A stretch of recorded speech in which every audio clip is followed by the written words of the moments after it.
So my name is Angelo Pinto with the Correctional Association of New York.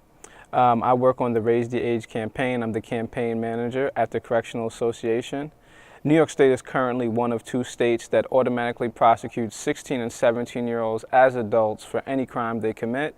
In New York, 13, 14, and 15-year-olds are also prosecuted as adults for certain crimes. The Raise the Age campaign seeks to address that and raise the minimum age of criminal responsibility from 16 to 18, and also taking a closer look at what happens with 13, 14, and 15-year-olds throughout New York State.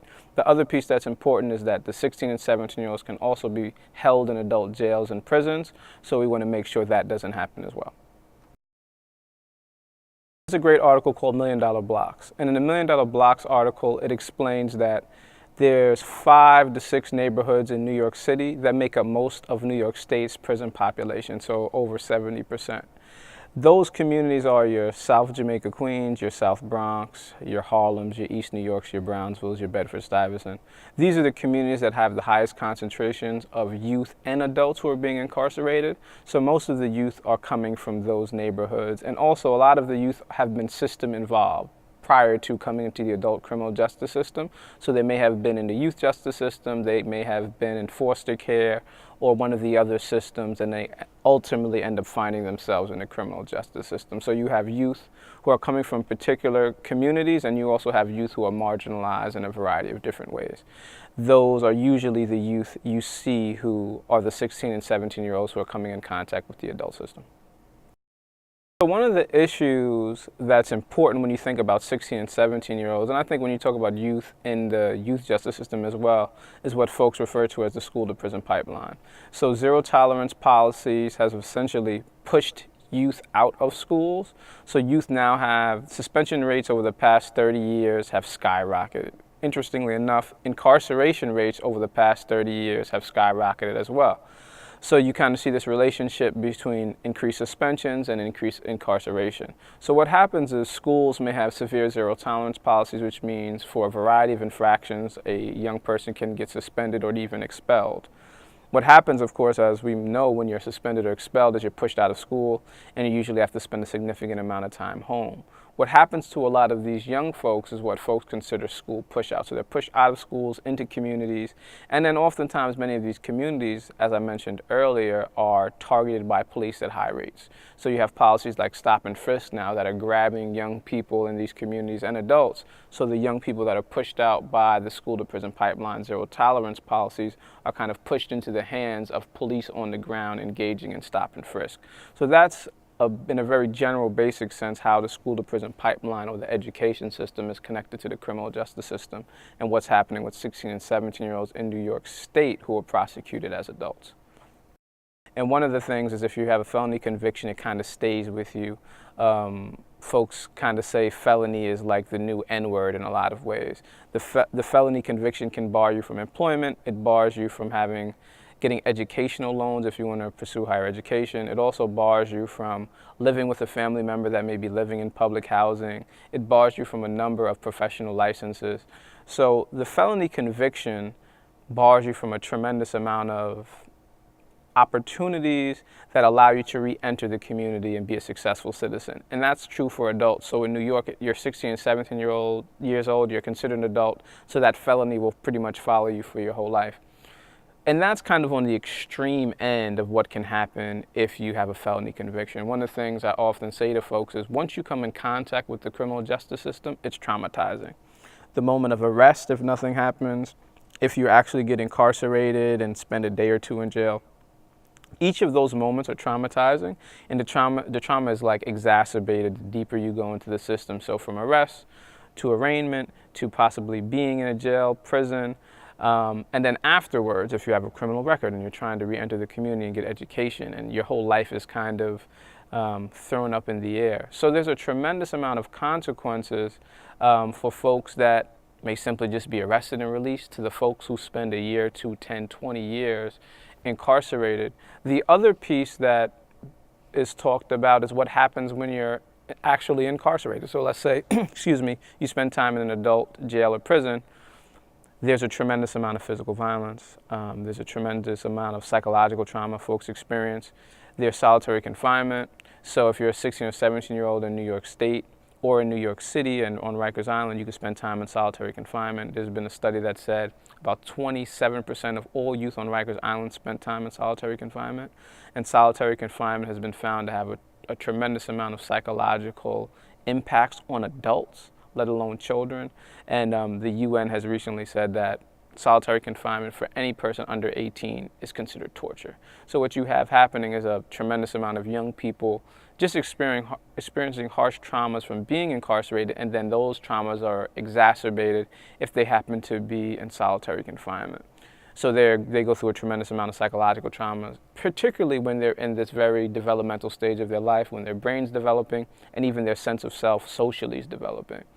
What happens then is those young folks come back to the community. Most folks who are incarcerated are going to be coming home, and then the community has to deal with this maybe new psychological challenge that this young person has, not to mention with getting them, meaningful employment, potentially education, if this young person has a family on the outside and trying to reconnect them. So there's what folks refer to as collateral consequences. There's a tremendous amount of collateral consequences for being incarcerated, from being arrested all the way through incarcerated and spending time in jail. Raise the Age New York is a campaign that supports raising the age of criminal responsibility for children in New York to improve outcomes for both children and public safety. For more information on Raise the Age New York, visit their Facebook page or follow them on Twitter.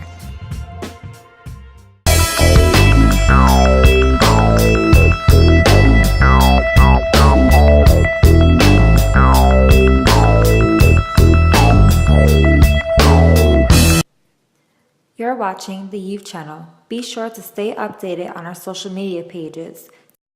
To find out more about the Youth Channel, check out our YouTube page where we upload all of your favorite segments. And investing for the most part in community. Definitely a lot of healing and definitely a lot of creativity. And don't forget to follow us on Twitter. Add us on Facebook for more updates and news. And see behind the scenes footage of our productions on the Youth Channel's Instagram page. The other piece that's very important is you see there's a finance piece to incarceration that folks may overlook. It's becoming more popular now. In New York State, just to give you an example, for a young person to go to a youth detention center, it costs about $270,000 a year. For a person to be incarcerated in a New York State prison, I've heard numbers anywhere between $40,000 to $70,000 a year. And then I've seen the numbers to send a young person to community college for 4 years, it's about $23,000, right? So there's a clear kind of parallel between what we could be doing with our money that's kind of enriching the lives of young folks and even adults versus what we're currently doing with the money, which is incarcerating and spending tons of money.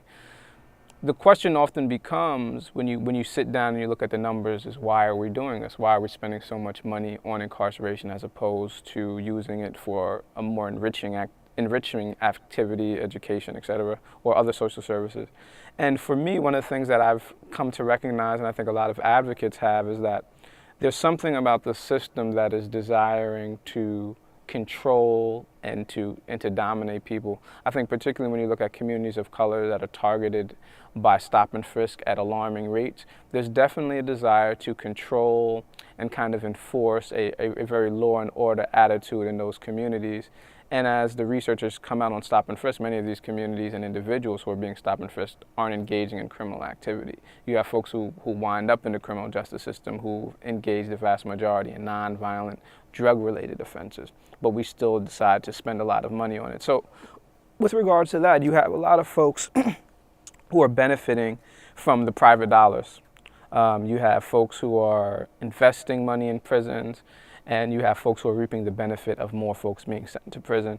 And there's a great documentary that recently came out called Kids for Cash that kind of highlights what happened in Pennsylvania around a judge kind of making money off sending youth to a youth detention center. So it's big business. The last point I'll make on that is when I was an undergrad, it was the first time I heard about the term of the prison industrial complex.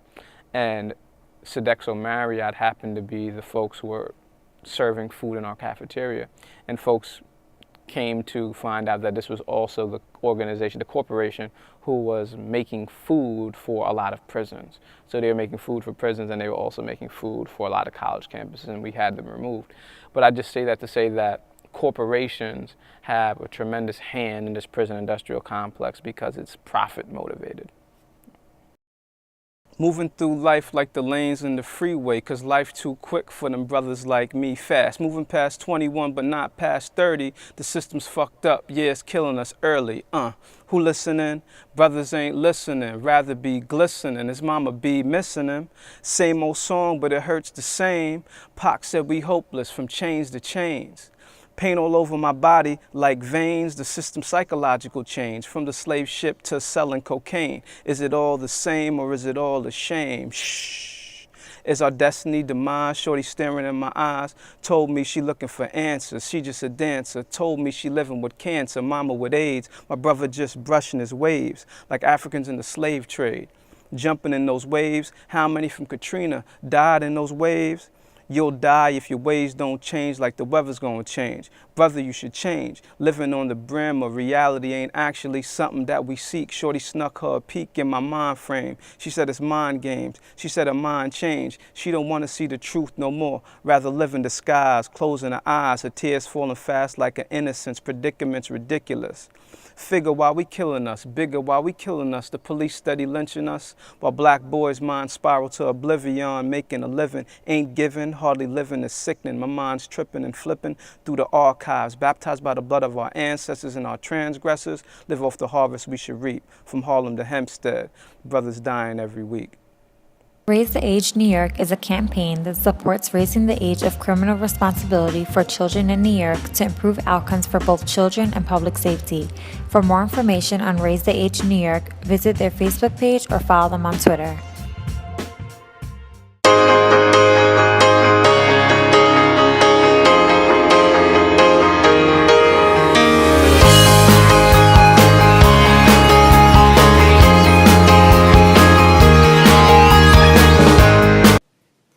You're watching the Youth Channel. Be sure to stay updated on our social media pages. To find out more about the Youth Channel, check out our YouTube page where we upload all of your favorite and investing segments. for the most part in Definitely a lot of healing and definitely a lot of creativity. And don't forget to follow us on Twitter, add us on Facebook for more updates and news, and see behind the scenes footage of our productions on the Youth Channel's Instagram page. When you look at some of the work of like Michelle Alexander, and she talks about the war on drugs, the reality is, particularly when you look at drug-related crimes, you have, at the same rate it's happening in the black community as it's happening in the white community and other communities of color, but the black community has been, and the Latino community increasingly, has been targeted specifically around this kind of prison industrial complex. So you have policies like stop and frisk that target these communities, and give the perspective that crime is proliferating at higher rates in those communities, and it's not the case. What that leads to, seeing this in the news, seeing it portrayed in the media, is that folks in the communities oftentimes, and folks who work in particular institutions, feel that it's important to be tough in crime. They feel that youth in the community are running rampant and out of control and need to be controlled. And the reality is that isn't the case. The reality is that there's a systematic institutional forces that are making things look a particular kind of way. They're making it look as if this group of individuals is involved in more criminal activity, and they aren't. So what that kind of requires for folks who are leading the way in institutions, and just folks in the community, is to begin to take a different perspective at looking at what they hear about crime, and recognizing that the research shows that black and brown communities are not committing higher rates of criminality than folks in the white community. And what that means is we kind of have to switch our approach on this notion of being tough on crime and, you know, holding these youth accountable. And our approach has to begin to swing to holding institutions accountable and also giving youth what I like to call alternatives to incarceration.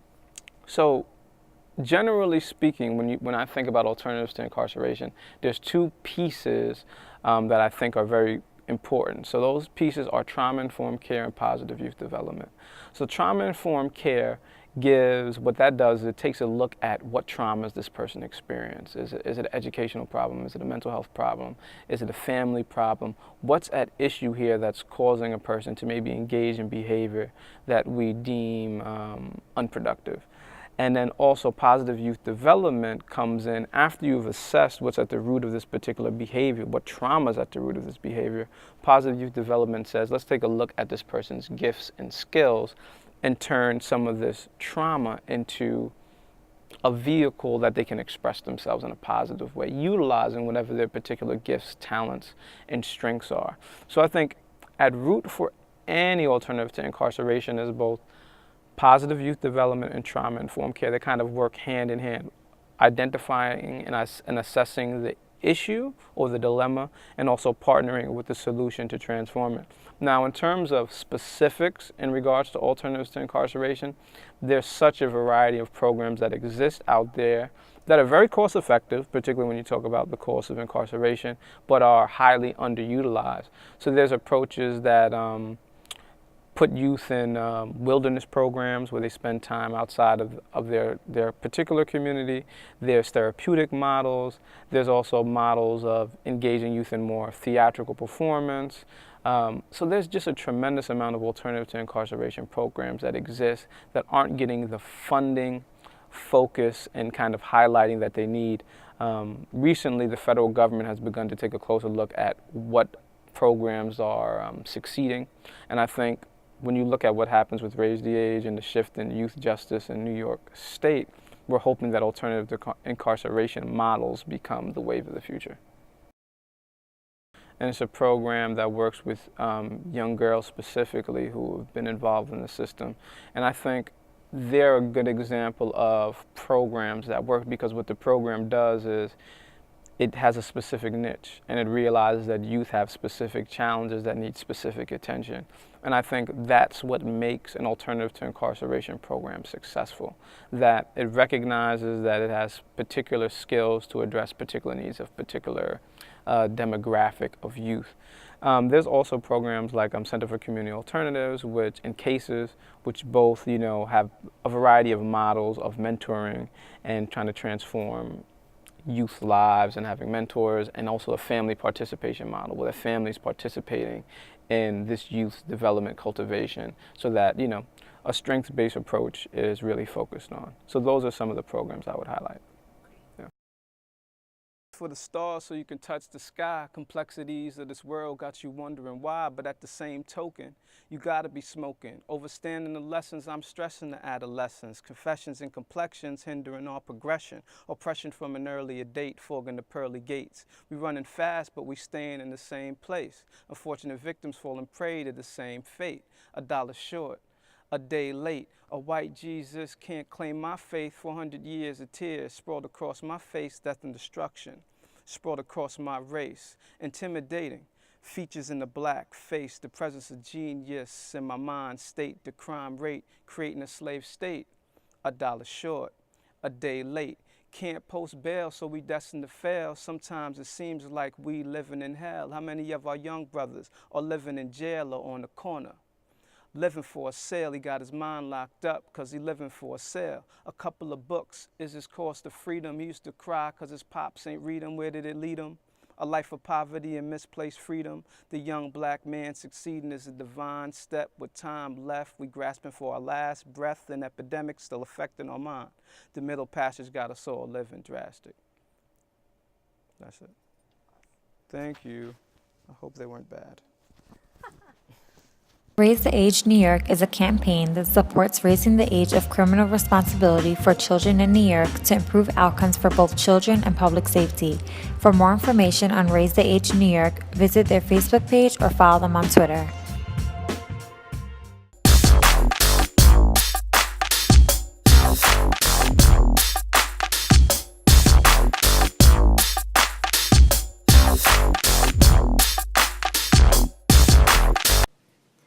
You're watching the Youth Channel. Be sure to stay updated on our social media pages. To find out more about the Youth Channel, check out our YouTube page where we upload all of your favorite and investing segments. for the most part in Definitely a lot of healing and definitely a lot of creativity. And don't forget to follow us on Twitter Add us on Facebook for more updates and news, and see behind-the-scenes footage of our productions on the Youth Channel's Instagram page. I think young people can get involved in the Raise the Age campaign in a few ways. I think one, just really going online and informing yourself about what's happening, what this issue is all about, and spreading the word, whether that's among your friends, on social media, in school. I mean, you could also reach out to the Correctional Association of New York at our website, www.correctionalassociation.org. Find my name, Angelo Pinto. Find my number, which is on there, and find out a way that you get more involved in the campaign, whether that's we have a legislative advocacy day coming up. We're going to go to Albany and have meetings with legislators in the Senate to let them know more about the issue and try to get them on board. We have some community events that are always happening that folks can get involved in. We come to speak to schools and faith-based organizations all the time. So there's a variety of ways in which folks can reach out to us to get involved, whether it's with what we're doing or spreading the word on their own. We also have partnered with an organization called Her Story in Long Island, which is a memoir writing organization that helps folks that are incarcerated write their story. And we just recently put out a book called Taking Back Our Children, and we think the book is a good way for folks to spread the word and learn about specific stories of youth who've come in contact with the system. We often talk about the statistics, but you get to hear the specific stories, and sharing those stories with friends often is a way that the message resonates a little louder than sheer statistics.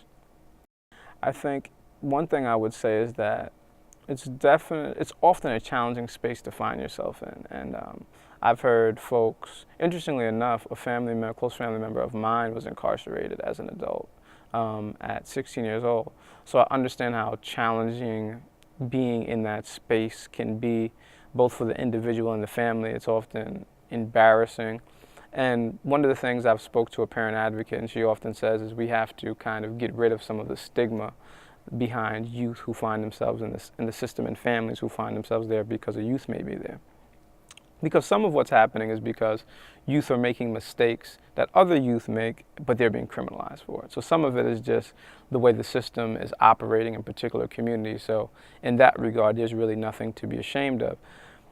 My advice to folks who find themselves in that predicament is not to feel discouraged, but to find places in which they feel empowered. And some of that may mean reaching out to organizations like the Correctional Association, Community Connections for Youth, Youth Represent, Youth Power. I mean, there's a tremendous amount of organizations around New York State and within New York City who are working on youth justice issues and who have attorneys or even advocates on staff that can guide you through the process, and even accompany you sometimes if you're going to a case, or even just ask questions about what is it that you can do. How can you get in contact with your child? And sometimes you might just need someone that you can talk to and support you as you move through the process, because it's a challenging one. But I think one thing that I would say to parents is that you have a right to know what's going on with your child. Folks in the system may make it difficult for you to find out that information, but you have a right to know what's going on with your child. And you also have a right to hold the system accountable, which often requires you partnering with individuals who may know the system a little better and can educate you, or also may have an into what's happening in the system and can kind of just make you aware. So I think the most important piece, or a way to kind of categorize it, is become aware of the system by partnering with an organization or an individual that can share what they know, and then kind of activate your own power by, contacting the system to find out what's going on with your child and figuring out in what ways you can be an advocate. Sometimes the best way to advocate may not be with your particular child, but sometimes you can partner with an organization and be an advocate to share with parents your stories and empower them as they move through challenges. You're watching the Youth Channel. Be sure to stay updated on our social media pages. To find out more about the Youth Channel, check out our YouTube page where we upload all of your favorite And investing segments. for the most part in community. Definitely a lot of healing and definitely a lot of creativity. And don't forget to follow us on Twitter. Add us on Facebook for more updates and news. And see behind-the-scenes footage of our productions on the Youth Channel's Instagram page. I think when you think about Raise the Age, because Raise the Age has become it's becoming a bigger and bigger issue, and likely as the year spins, you'll hear more and more about it. For the advocates who are working in youth justice reform for a long time, one thing that is clear to us is that raising the age of criminal responsibility is one piece of the puzzle to address youth justice.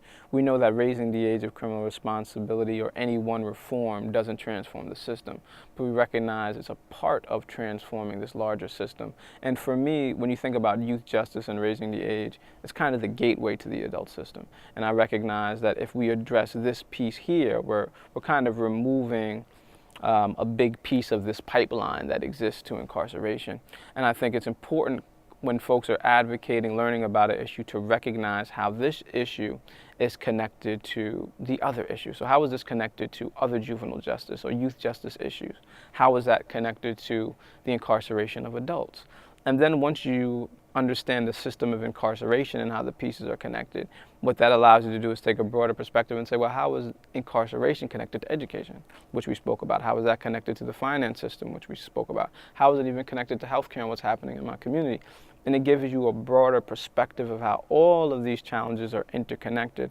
And I think that is what's going to empower the community as we move forward. We have to begin to understand how all of these systems are interconnected, and also not completely rely on the system to address the needs that we have, because some of what we'll have to do is really build community strength and build a new system that prevents youth and adults from kind of being swept into incarceration. Reach for the stars so you can touch the sky. Complexities of this world got you wondering why, but at the same token, you gotta be smoking. Overstanding the lessons, I'm stressing the adolescence. Confessions and complexions hindering our progression. Oppression from an earlier date, fogging the pearly gates. We running fast, but we staying in the same place. Unfortunate victims falling prey to the same fate. $1 short, a day late. A white Jesus can't claim my faith. 400 years of tears sprawled across my face, death and destruction sprawled across my race. Intimidating features in the black face, the presence of genius in my mind state, the crime rate creating a slave state. $1 short, a day late. Can't post bail, so we destined to fail. Sometimes it seems like we living in hell. How many of our young brothers are living in jail or on the corner? Living for a sale, he got his mind locked up cause he living for a sale. A couple of books is his course to freedom. He used to cry cause his pops ain't read him. Where did it lead him? A life of poverty and misplaced freedom. The young black man succeeding is a divine step. With time left, we grasping for our last breath. An epidemic still affecting our mind. The middle passage got us all living drastic.